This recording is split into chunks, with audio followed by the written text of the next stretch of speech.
everyone. Tonight we're gonna take a look at this photo and turn it into this, which again is the last one I did, is not really that difficult, but as you can see by this one, there's a couple of glaring obvious things that need to be taken out, like the flash, so I don't really need to tell you where the flash was set up for this shot. And this person here who kind of followed us around, I don't know, it was kind of creepy. She was taking pictures of me and the bride and the groom, and I didn't even see her in that shot, so we got to take her out.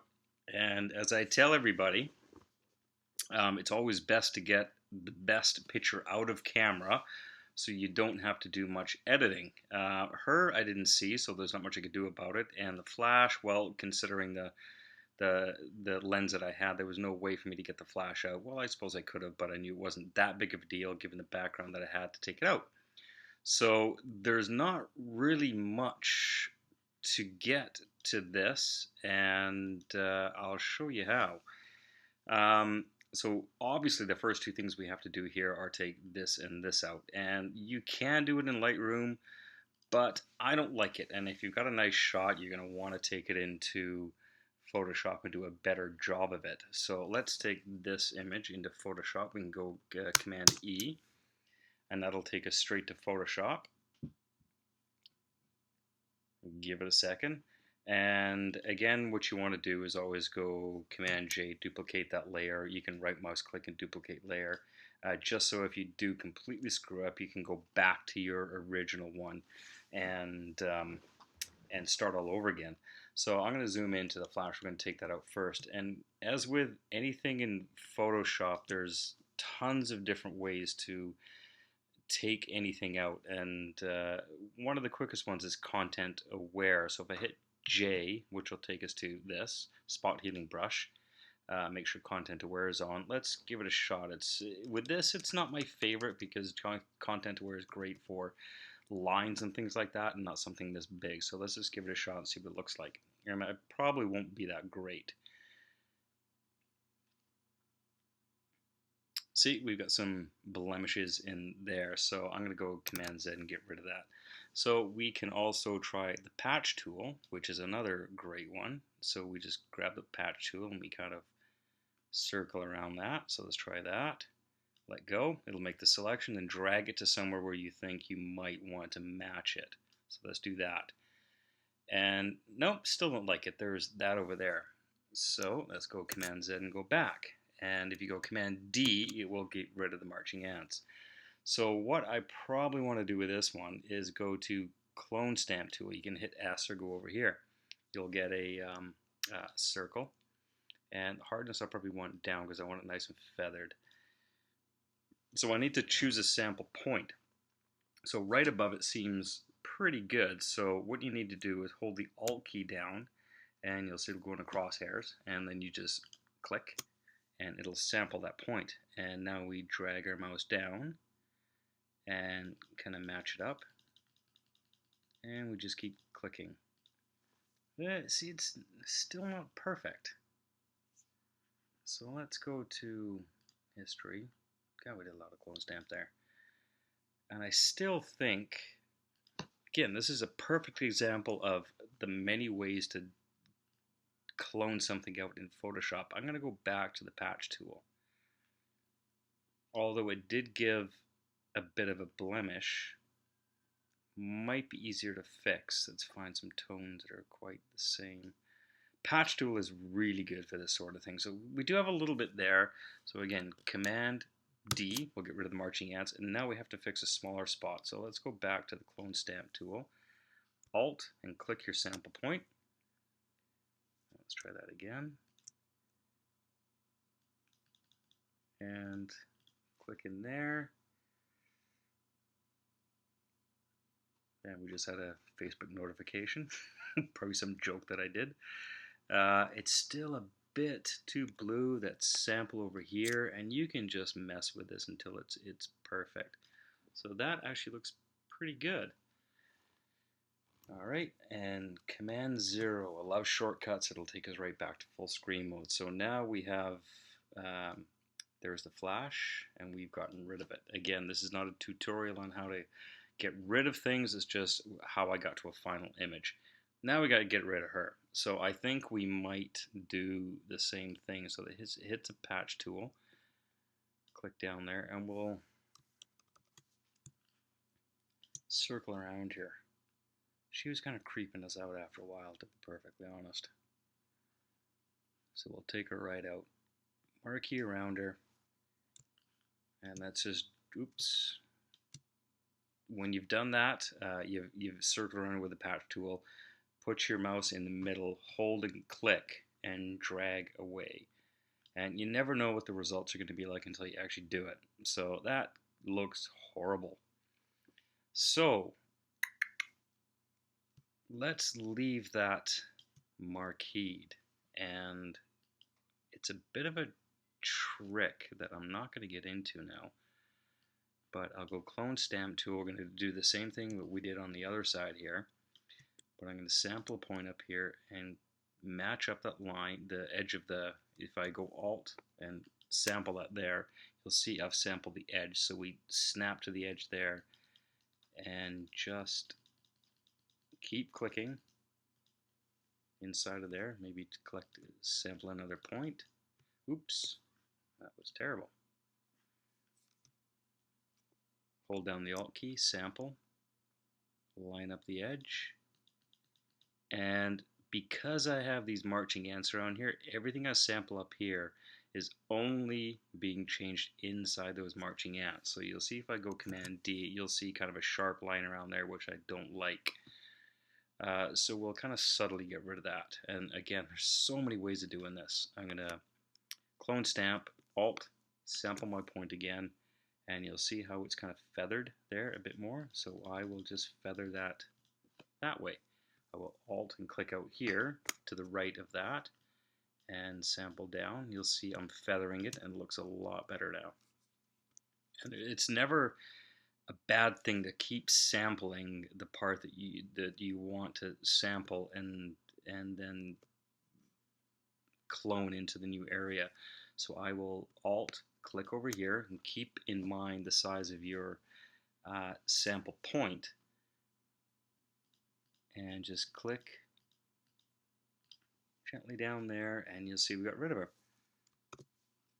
And there we go. So we go back up to history, right back to the very top, and there's the flash, and there's her. Got rid of her. So that's the first thing you want to do in a picture, is get rid of all the stuff that you don't want in there, just to make the picture a nice blank palette. And so the next thing is going to be, let's just save this. Command S, we're going to save it to go back into Lightroom. So Command S will save that image. It will save that image back into Lightroom. If I go Command W, I'm going to close that file. So we're going to go back to Lightroom. Now we've got rid of these, her and the flash over there, and it saved it as a different file. And that's one thing good about Lightroom, is when you go into Photoshop and you save it, still keeps your original file, and it creates a new one. And it doesn't actually create a new image until you actually export it. Again, in a whole other tutorial, it saves it as an XML file, but we're going to mess with this one anyway. And what I want to do is work in this histogram. Lightroom is really good for just doing general adjustments on an image, just to get the blacks to where they want to be in the highlights. And this one looks pretty good. I've got my, you can see when you crank the exposure up, these little red things down here means it's overexposed, and there is no information in there whatsoever, and you don't want that. Basically, I'm going to Command Z here and reset. You want to make sure that all your points are within the bottom blacks here and the highlights over here, and you can see how it's highlighting in the part of the histogram. If I click inside of the blacks and drag down, it's going to darken the darks, it's going to lighten the darks, and you can watch the histogram change. So basically you can just kind of drag it until you see the picture look the way you want it to, and I kind of like that. So what we're trying to achieve is this. It's really not that hard of a long of a departure from this image here. All we've done is taken out her and the flash. It's a pretty good picture to start with, and we've taken them out, and we want to achieve this. So let's do the color temperature looks really good, but let's keep that within Lightroom. There are more complicated ways to do it in Photoshop, but I'm going to keep this one simple. If you go Shift Command U, ooh, I don't like that in Lightroom, and it's not always the best way. That's automatic uh, color temperature in Lightroom. I don't like that. I kind of like that, to be perfectly honest. So I'm going to leave it like that. I like the blues in there. Sometimes automatic doesn't work that great, so I'm going to leave it like that. Again, it's like every time I teach a class and you show your picture to somebody and they don't like it, you basically go, screw you, it's art. So, well, there are some basic things you want to adhere to, but I think the color temperature in here is great. So we're going to go from here to here. And I love Nik software. So what you can see in this image here is a lot of detail. And in the last tutorial I did, you can see the program that I use called Nik software. So what I'm going to do is right mouse click on Lightroom and I go edit in, and Nik software I have as a plugin for Lightroom, and you can see here all the choices I have for Lightroom. So I'm going to use Color Effects 4. So I'm going to click on that and it's going to take me into Color Effects 4, and there's 50 some odd effects you can use in Color Effects 4, and one of my favorites is Detail Extractor. And what it does, if you've ever heard of HDR, this is it's a tonal contrast, but this is even better, is it just brings out the details. You can see if I unclick that, and you see it kind of brings out all the all the detail I don't want in there. So I'm going to want to get rid of those within this program. There's some nice effects in here that have been applied to the shapes here and also the dress. So this is the default setting. So if I unclick it, that was the original image. This is the additions applied to it. So in Nik software, the new one, you have this minus button. It's a control point. If you hit minus, you basically can put a control point anywhere in the picture and take away whatever effect you're applying to it. So I click minus and I click over here, because I kind of don't like what it's done up here. More comments to something I posted on Facebook there. So I click minus. So see how it kind of smoothed it out? Basically what I did was take away that effect to this image. I'm going to hit another minus over here because I don't like what it's done over here. And we'll take care of this in Photoshop or something up here. Just drag I'll do my cheat way of just basically taking the border down there so I don't have to do any editing. And generally I don't want any of these effects done to the face. You can see down in the bottom right hand corner, I'm going to pick on her face. Detail extractor on a person's face is not necessarily the best thing, so I'm going to use this control point and take those effects away from her face. So really I just want these effects to affect the brick down here, which is great, her dress, because I want to see all the different highlights and shadows in her dress. And yeah, so let's hit save, and it's going to make yet another copy in Lightroom, and every single time we make a change, it's going to make all these different copies. There's the original one, there's one we did in Photoshop, taking her and the flash out, and here's one with it enhancements to the structure and everything. Okay, I don't like that up there, so I'm going to hit R. I'm going to cheat here a little bit because I don't really want to drag this on. I'm going to hit R. It's going to take me to the crop tool. I'm going to drag it down. Being lazy here. I could take that in Photoshop and fix it, but whatever. So it's a little bit wider, but for the sake of this tutorial, we're going to just keep it simple. So we want to darken the blues and bring in this over here. There's a selective tool, again, Nik software, and I'm going to try to do some Nik software tutorials, is great for this sort of thing. You can do it in Photoshop, but if there's a simpler way to do it, and Nik software allows you to do that. And I don't get paid by Nik software, unfortunately. So let's take this image, right mouse click again, edit in, and there's one called Visato, which is a one of the programs in Nick that allows you to have selective parts of the image and adjust different kinds of things to it. So we'll hit Visato and let it go in there. And what we want to do is we want to darken these blues, as in the picture down here, darken these blues and change this hue and saturation down here. So there's these control points. I'm going to hit control point and click up here. So we want to darken the blues. So there's brightness, contrast, saturation, structure, and all these ones down here we can make adjustments to, but we're just going to keep it simple. Brightness is an easy one. Obviously it's up top for a reason. We drag this down, and as you make a color darker, the saturation is going to increase as well. So it's a good and a bad thing. In this case, it's a good thing. And I'm going to increase that a little bit just to give those blues drag down a little bit more. I'm going to add another control point to the top right and do exactly the same thing. Okay, so we've got this area down here which we added more of like a warm sunset sort of effect to it. So I'm going to hit control point again. I'm going to click somewhere down here that's kind of in the midpoint. So I'm going to pick here. So now, as you can see, we've got this circle that it's going to affect. So there are a whole bunch down here. You can play with them, but warmth, WA, is a really good one for the sky. And as I drag that up, you will see that warmth increase.